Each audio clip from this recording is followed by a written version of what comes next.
This is Alan Seaborn from Winning at Home. Welcome to In Progress, a podcast about faith, life, and how we grow. And for this episode, I'm not going to be talking about one specific passage like I usually do, but I'm going to be taking more of a big picture view at the Gospel of Mark. Because I remembered, I heard a message at church, it's been probably a few weeks ago now, that reminded me of something that I remember one of my college professors saying, is that the book of Mark is sometimes called the on the way gospel. And part of the reason for that is because it's a lot shorter than the other gospels. Mark is 16 chapters compared to Matthew at 28, Luke 24, and John 21. So it's a lot shorter. I mean, that's 5 chapters shorter than the second shortest gospel, that's John. And because of that, it's a lot more action-packed. So, the gospels are all telling generally the same stories. They're not exactly the same. They're not in exactly the same order, but telling generally the same stories. And Mark does it in a lot fewer chapters. So the chapters there are a lot more action-packed and a lot more, as my professor said, on the way, on the move. And so when I was reminded of that, it's been 10 years probably since I was sitting in that class and remember him saying that. So I decided to Google it and just kind of get a refresher on why it was called that and all those kind of things.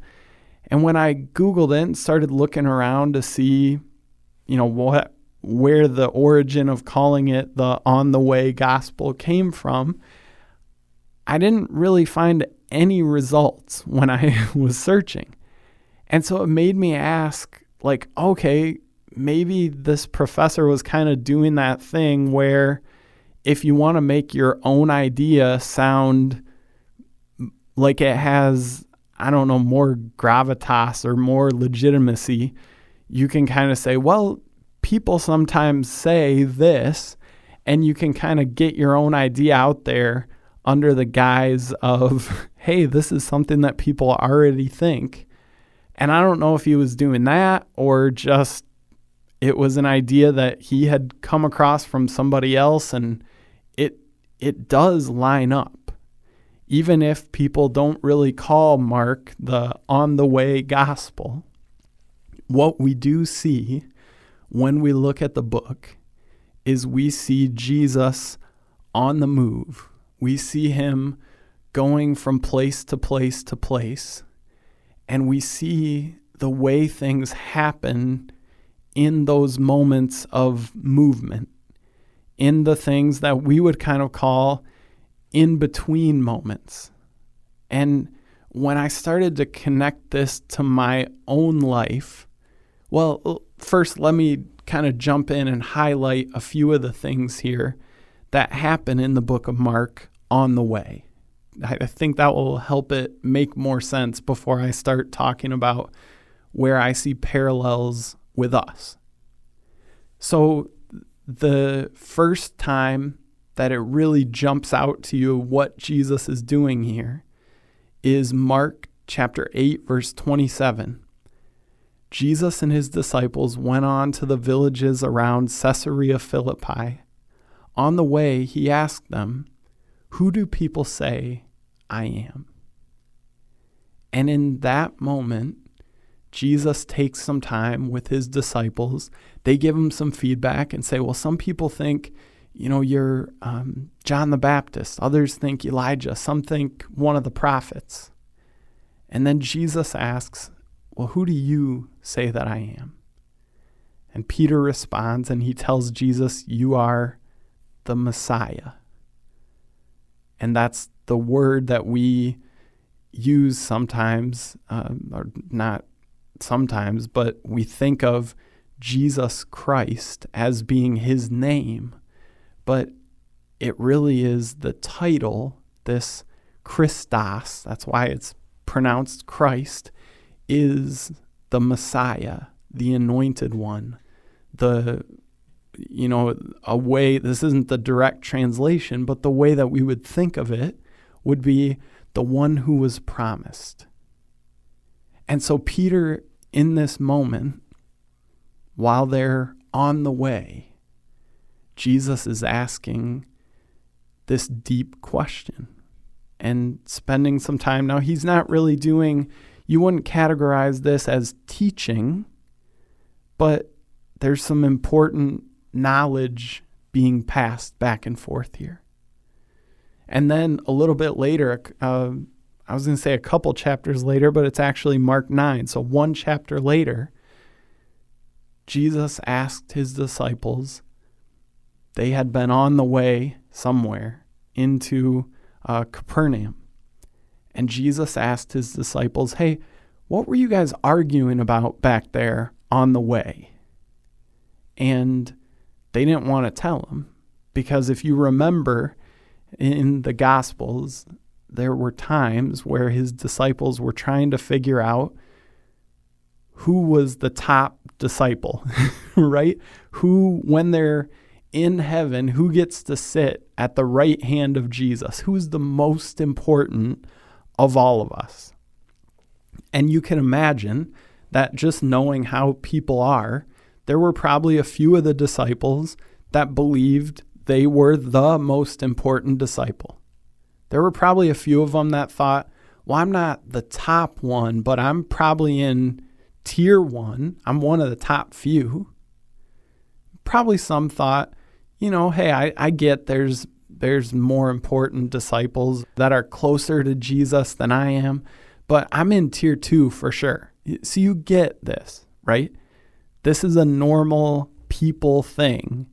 This is the idea of ranking your best friends, or hopefully you don't do that, but we've got an inner circle, and then you've got people that are really close, but they're not in the inner circle.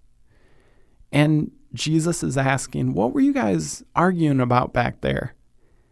And they were arguing about this who's in the inner circle, who's the top disciple. And they were embarrassed, and they didn't want to tell him that that's what they were talking about. And we see these two moments where, like I said, you might not quite categorize this as teaching in the traditional way, but what we see is that on the way, Jesus is using this time to be intentional about investing in his disciples, about asking questions that get to the heart of things. And what I'm reminded of for my life, and what you've heard me talk about several times in different episodes, specifically as it relates to my own health journey, is that I've found often that the way God shows up is in on the way kind of showing up. Because it can be so easy to get fixated on the destination. And I'm guessing that, you picture the way Jesus and his disciples traveled was not the way we do. We think of a place that's 20 miles away as being 20 minutes away because we get on the highway and we can get there quick driving. But if they were going somewhere 20 miles away, that's quite a walk. You figure you probably walk at around a 15-minute pace per mile, maybe because they walked a lot more than we do. They walked maybe a little quicker than that. And maybe I'm not even right. Maybe 15 minutes is faster than the average person would walk a mile. But they're on the road, if they're going 20 miles, for a long time. And it could be easy for these disciples to be thinking, hey, when we reach the destination, when we get to Caesarea Philippi, when we get to Capernaum, when we get where we're going, then something significant can happen. And what we see here instead is Jesus taking advantage of these on-the-way moments to meet with people, to connect with people, and like I was saying, it's not quite teaching, but it's investing, it's connecting in with them. And it kind of reminds me, we have in our lunchroom here at Winning at Home so we have counseling as well as speaking and local community events and kind of the operations that goes with running a ministry. And so because the counseling needs some space and we want to provide privacy for clients that are coming in, we have 2 separate office spaces. And so the lunchroom that's over by the counseling offices, that's where I'll grab my lunch or sometimes sit in there and eat, but sometimes just grab it and eat at my desk.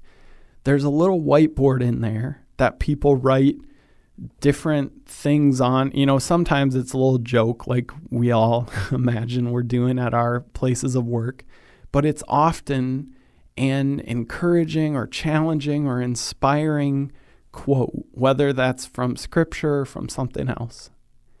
And what's up there, I don't know if it's still up there, but what was up there last week was a quote from Richard Foster from The Celebration of Discipline.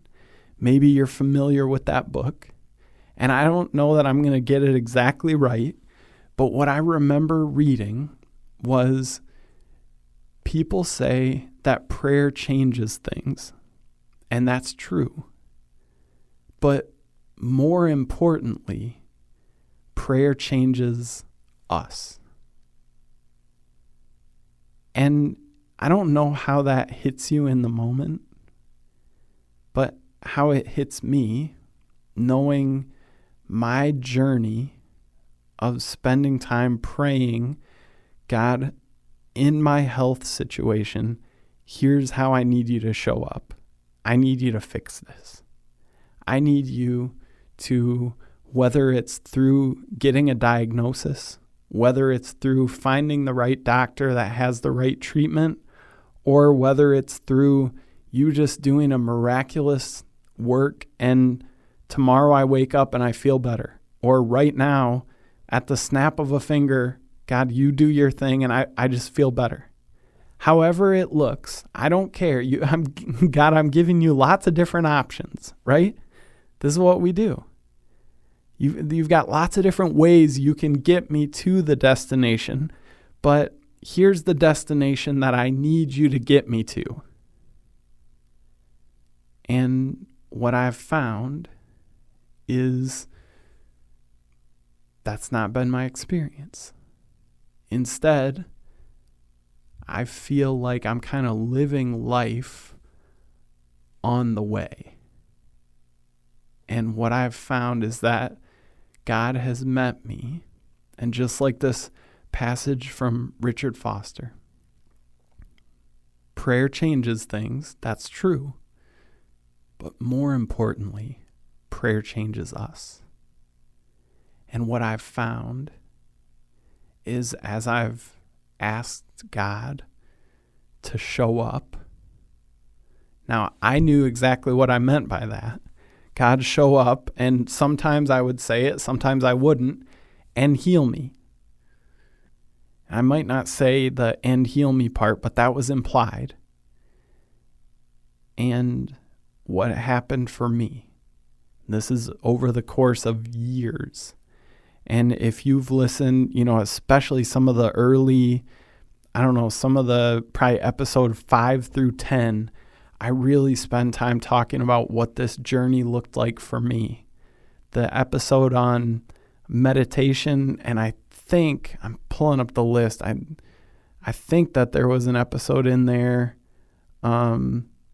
let's see here, episode 7, 8, those, I think, really, I kind of share my journey through this. But what I've found as I surrendered to God and finally let go of, God, here's how you need to show up. Here's the only way I'll accept that it's you that showed up. I need you to heal me. And what I found is over time, prayer and, for me, the practice of meditation, of listening and waiting on God, brought me to a point where I realized that in some strange way that even feels weird to say, I experienced a different kind of healing. And what I'm living with right now is constant dealing with my health stuff, constant lightheaded dizziness, feel like I slept 1 hour last night, all day, every day. But God met me along the way. And what I've found is the reason I think I connect so much with this idea that I read on this whiteboard in my lunchroom from Richard Foster is that prayer changes us. I've experienced not the healing that I wanted, not the healing that I pictured, not the healing that I prayed for, but I've experienced in a different way healing. Because what I've realized is that God is with me. God is doing his thing while we're on the way, while we're on the journey. That's why the book that I wrote about my experience with this, I called it Journeying with Pain. Because I'm still here. I'm still living it. And even though at the beginning, I felt like the two things can't coexist of me still experiencing this pain and turmoil and God being with me and caring about me. Because if we're honest, that's the way that we think, right? We think if God cares, I can't still be living with this stuff. And what prayer and meditation did for me is it changed me. And it brought me to this realization that the healing I was thinking I needed, I didn't experience that. And even though that would still be really nice, I would love to find out what's causing this. I would love to get a solution. But on the way, what I've found is God's with me. God's meeting me. God's teaching me. And I've grown so much on this journey. It's been really amazing how different I am than I was 5 years ago or 6 years ago or 7 years ago. I think this has been going for 8 years now. And I've grown so much along the journey. And what I see here from Jesus is that he's with his disciples on the way, and he's bringing these different ideas and challenges and bringing depth to these moments. And in the same way, he's journeying with us, with whatever we're in the midst of, and he's wanting us to be open to what he has to speak into our lives. So those are the first two kind of snapshots I wanted to look at in this episode. And then the next couple are some things that are maybe more what we traditionally think of as things that Jesus did when he was on the way from one place to another. There's kind of more toward the end of the book of Mark, Jesus comes across two people. And the first one is someone that, if you are familiar with the Gospels, you probably know this guy just as the rich young man or the rich young ruler. There was someone who, as Jesus was on the way, he came up to him and he said, "Teacher, what must I do to inherit eternal life?" And then he describes that he's followed all the commands. He's done everything that God has asked of him. And Jesus says, "That's awesome that you've done all that. There's just one thing that's missing." He said, "Go sell everything you have, give it to the poor, and come and follow me." And if you know the story, you know that Mark says the young man went away sad because he had great wealth. And it's kind of implied there right after, and he wasn't willing to give it up. And then the next little snapshot that kind of is connected to this one, Jesus is walking on his way, and a blind man was on the side of the road begging, and he catches Jesus' attention, and Jesus heals him and sends him on his way. And when I see those two things, it's not to compare and contrast those two things, but it's a reminder that these people that came up and stopped Jesus or called out and stopped Jesus easily could have been viewed by him and by his disciples and by just an observer of the story as a distraction, as a disruption. Hey, sorry, you're trying to stop me, but I'm kind of in the middle of something here. I'm on my way somewhere, and I have important things to do. I can't really be distracted, disrupted, bothered. I've got my blinders on because I've got something in my mind, my focus, my destination, and I don't really have time for this right now. But that's not what he did. And when we think of Jesus' ministry, at least when I do, what I think of first is not so much his teaching, but it's these little interactions. It's these moments where he's stopping and healing people, where he's stopping and talking to and touching people that he's not expected to talk to and touch, that he, quote unquote, should have been too busy for or too important for. But what we see, and like I said, this is, to me, one of the first things that pops into my head about who Jesus was, is he's stopping and chatting with people that you wouldn't really expect him to stop and chat with people that, if you and I are honest, people that you and I don't stop and chat with, people that are kind of peripheral to our lives and definitely aren't going to be helping us achieve what we're in the middle of trying to achieve, whether that's as simple as just getting from where I am now to work or to school or to drop the kids off or pick the kids up or whatever it is. It can be so easy to just get focused in on what we're doing. And hey, sorry, I'm in the middle of something. I'm on the way from this place to that place. Now, I'm not saying this to bring a sense of guilt or to bring a sense of, hey, everyone that ever tries to get your attention, you owe it to them to give them your attention. That's not what I'm saying. But I'm saying that what Jesus models here is an openness, is a willingness to put aside what I'm in the middle of and care for the people around me.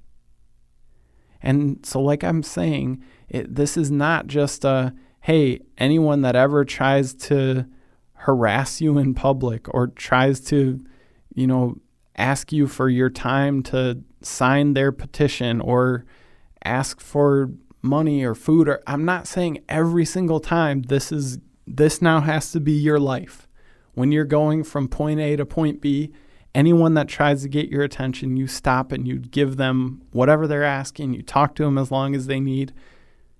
But what I'm saying is Jesus is modeling here, keeping his eyes open and not being so dialed in on only his agenda that he misses what's going on around him. Because these moments are significant. And it can be really easy for us to be laser focused on our thing. To be, whether it's literally or metaphorically, on the way and be in the middle of something, be doing something that's important. So much so that we miss an opportunity somewhere, maybe our spouse, maybe our kids, maybe our coworkers, maybe our neighbor, maybe someone that we don't know that's on the side of the road with a flat tire, right? These are the ways that I think sometimes this parallels to our lives. And I've had, Annalise has talked to me about, hey, I don't know that I love that you do this. And I'm not saying that this needs to be anybody's practice, because maybe this isn't the smartest thing for me to do. But sometimes the way this shows up in my life is if I see people walking on the side of the road, not just if it's nice out and it's whatever, but times where there's rain or snow or it's super cold, or it looks like people are struggling to carry their bags or what. These are all times where I've been driving down the road, and sometimes I see people and I don't feel any kind of impulse or compulsion to stop, but sometimes I do. And I'll drive past and go, yeah, I'm just going to keep going. But I feel like I should go and give this person a ride to where they're going. And so I'll turn around and I'll pull over and offer to give them a ride. Sometimes people turn you down and say, hey, nah, I'm all set. Sometimes people say, yeah, I thank you. I didn't know how I was going to get to this place in time. I didn't know, I've dropped people off at the police station because they needed to go see someone about a court thing. I've dropped people off at the bus station because they needed to make their bus and they were far enough away from the station that they weren't going to make it in time on their own. Giving people rides home in just torrential downpour rain that came out of nowhere. And I'm not saying, again, I want you to hear this, because like I said, my own wife but she's like, yeah, I'm not sure that's the smartest thing for you to be doing. And I'm not trying to say put yourself in a spot that's unsafe. Do something that is unwise. But what I'm saying is it can be really easy for us to go through life with blinders, to feel that pull of, hey, this person that's on the corner asking for money, 90% of the time, I don't feel this. I look and I say, I hate that someone's in a tough spot, but I don't feel like I need to give them anything. But sometimes I do. And I think we all know that feeling. And it can be easy to self-justify and say, yeah, but, I'm sure that this is how they're going to use the money, so I don't want to give it to them. I think, hey, if you didn't want to be walking out in the rain, maybe you shouldn't have started walking when it was raining out. It can be so easy. And I know I'm just giving those examples because that's what it's looked like for me. But I'm guessing for you, it probably looks different. And it means when you can tell you've asked someone how they're doing and they say they're doing okay, but you can tell not quite. Sometimes, if we're honest, we go, okay, well, I'm glad they at least pretended like they're okay, because I don't really have time for that right now. I'm kind of focused on something else or doing something else, or not sure I want to have a big, long 30-minute emotional conversation. I'm just going to pretend like I think they convinced me that they're okay. And I think that what we see Jesus model here is, as he's on the way, as he has excuses or reasons why it would have made sense for him to tell these people, hey, I don't have time for this right now. I got to get going. I'm really important. You guys don't know this yet, but I'm really important, like the most important person in human history. So I got to get moving. And we see he gave time to people that, if we're honest, we maybe wouldn't have. We maybe don't. We maybe haven't today. We maybe have passed up one of those opportunities. And like I said, I don't think that guilt works as a motivator. That's not in any way, shape, or form what I'm trying to do here. But I do have a feeling that, like me, some of us are hearing this and going, yep, I do know that feeling, and I have tried to silence my inner voice going, hey, I think this is what I should do. I should try to connect in and help this person. And we've convinced ourselves we're too busy, we're too important, we're too whatever, and just kind of breezed on by because we're on the way. We're in the middle of something. And what I love is, from the Gospel of Mark, this, whether me and this college professor are the only people calling it this on the way gospel, we see two things about what God is like as we look at Jesus' life.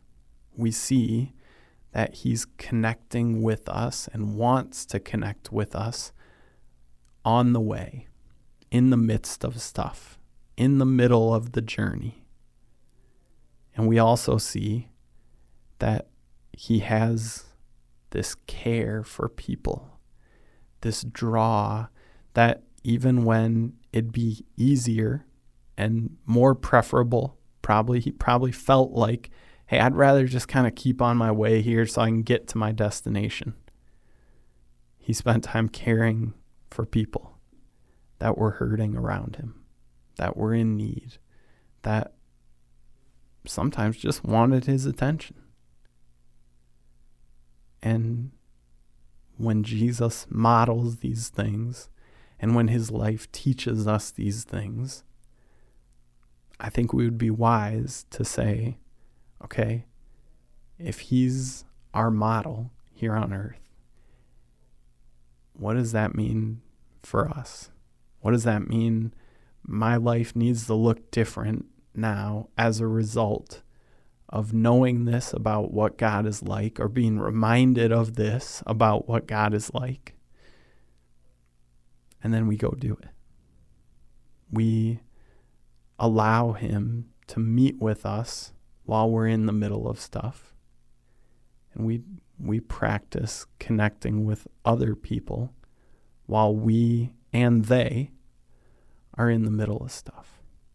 And when we do that, we're going to look more and more like Jesus.